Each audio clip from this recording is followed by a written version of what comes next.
Here at Singapore's National Cancer Centre, there's a resident physician called Dr. William Tan, who knows firsthand what it's like to battle cancer and survive.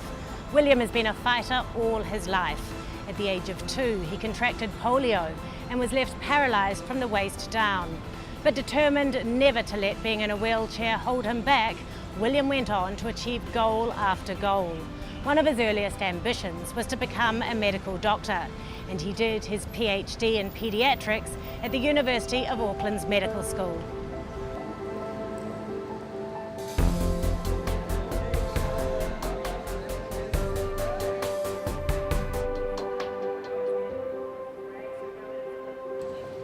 Dr. William Tan, it's a real honour to meet you, and thanks for talking to us today. Thank you, it's my privilege. You've been an amazing achiever your whole life. You are the first person in the world to have completed marathons in a wheelchair in not only Antarctica but also the North Pole. You are part of the Singapore Paralympic team. You are a survivor of stage 4 leukemia, and of course you're a medical doctor and a neuroscientist. How have you managed to squeeze so much into your life? Well, very challenging, but it's driven by the fact that I want to live life without limits, even being on a wheelchair.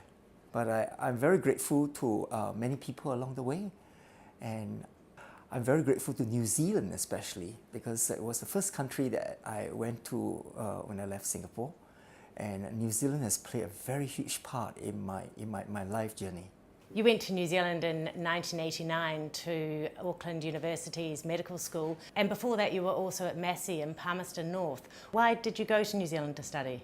Way back in 1981, I was looking for a place to do my postgraduate studies, and I discovered a veterinary school in Palmerston North, and that really attracts me because the kind of courses that they offered was in line with my interests in life sciences.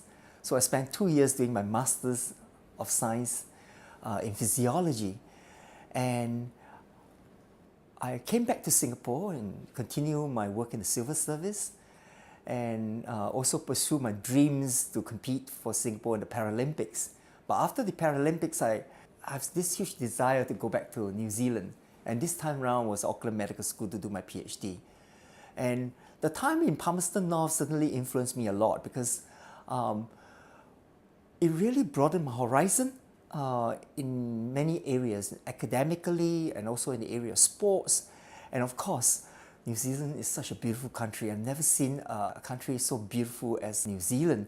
And I think the 5 years in Auckland certainly played a very, very big part in my life journey. So was there anything in particular in terms of New Zealand's approach to education that stood out for you, that was different to what you'd experienced before? What really appeals to me in terms of the education I had in New Zealand was I was able to pursue many areas of interest, not just my area of specialty, but I had very broad education in the area of life sciences. I was taking subjects in other fields as well. And that kind of structure helps me a lot, because coming from a background like Singapore, sometimes I think the system is such that in those early years we were so rigid in terms of the kind of subject that we can undertake to fulfill our course requirement. So I was very excited. I could take courses here, take courses there, and I think that is a very holistic approach for me, and it appeals to me.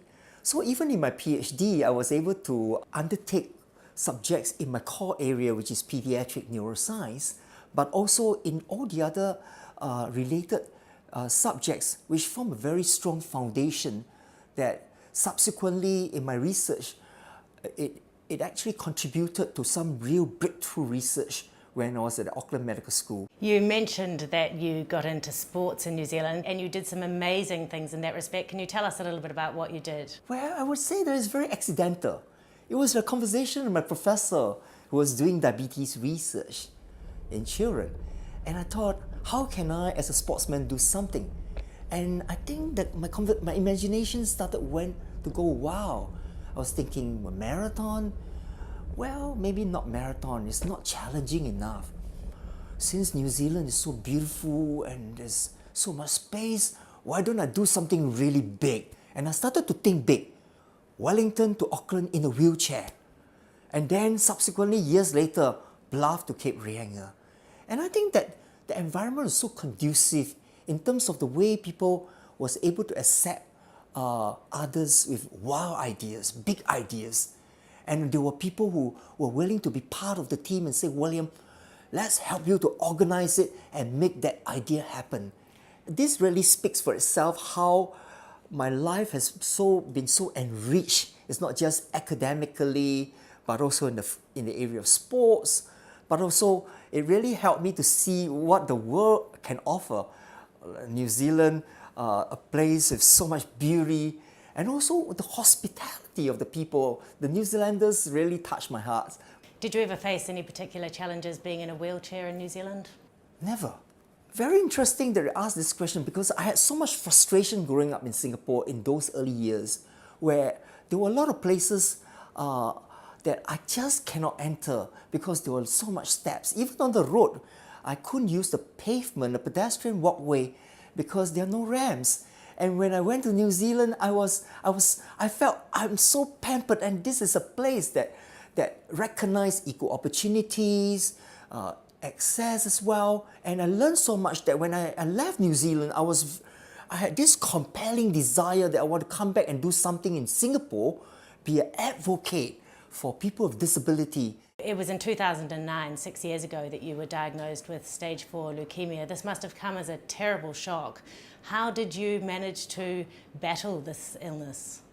Certainly a very big shock because I was relocating from St. George Hospital in Sydney back to Singapore.